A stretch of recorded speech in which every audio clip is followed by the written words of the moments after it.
ಅಯ್ಯೋ ಅನ್ಯಾಯ ಅನ್ಯಾಯ, ಕನ್ನಡಿಗರಿಗೆ ಇದೆಂಥ ಮಹಾಮೋಸ.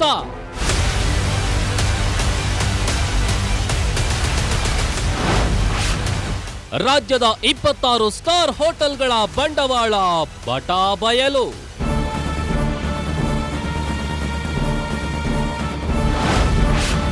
ಕೊಳೆತ ಮಾಂಸ, ಹಳಸಿದ ಅನ್ನ ತಿನ್ನೋದಿಕ್ಕೆ ಸ್ಟಾರ್ ಹೋಟೆಲ್ಗಳಿಗೆ ಹೋಗ್ಬೇಕಾ?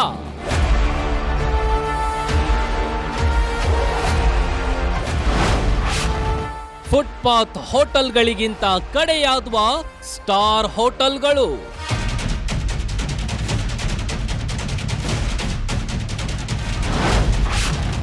ಸ್ಟಾರ್ ಅಲ್ಲ, ಗಟಾರ್ ಹೋಟೆಲ್ಸ್.